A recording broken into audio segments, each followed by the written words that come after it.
पप्पू यादव की मुश्किलें बढ़ती ही जा रही है।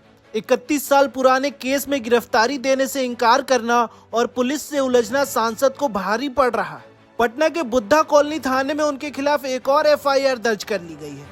शुक्रवार की रात पटना का पॉश इलाका उस वक्त अखाड़ा बन गया जब भारी पुलिस बल पूर्णिया सांसद पप्पू यादव को गिरफ्तार करने उनके दरवाजे पर पहुंची। लेकिन जैसे ही पुलिस ने वारंट दिखाया, सांसद बिफर पड़े।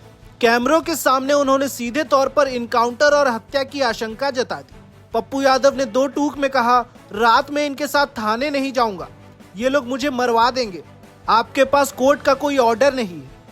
घंटों चले इस हाई वोल्टेज ड्रामे के बाद सिटी एसपी को खुद मोर्चा संभालना पड़ा। तब कहीं जाकर सांसद की गिरफ्तारी मुमकिन हुई। पुलिस की कार्रवाई में रुकावट डालना और समर्थकों का हंगामा अब सांसद के लिए नई मुसीबत बन गई। बुद्धा कॉलोनी थाने में पप्पू यादव और उनके समर्थकों के खिलाफ सरकारी कार्य में बाधा डालने का मामला दर्ज किया गया है। गिरफ्तारी के बाद अचानक सांसद की तबीयत बिगड़ गई, जिसके बाद उन्हें पीएमसीएच ले जाया गया। पुलिस की सख्ती ने अब पप्पू यादव के समर्थकों को सड़कों पर उतरने के लिए मजबूर कर दिया है। पप्पू यादव का कानूनी संघर्ष अब उनके राजनीतिक भविष्य पर भी साया डाल रहा है।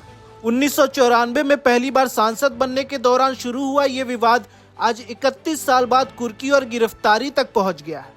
फिलहाल पप्पू यादव अस्पताल में पुलिस की निगरानी में है। सोमवार को उनकी जमानत याचिका पर सुनवाई होनी है, जिस पर पूरे बिहार की नजरें टिकी है। कानून के हाथ लंबे होते हैं, ये कहावत पप्पू यादव के मामले में सच साबित हो रही है। 31 साल पुराने केस ने उन्हें सलाखों के पीछे पहुंचाया तो ताजा हंगामे ने उनके खिलाफ एक और केस की फाइल खोल दी है।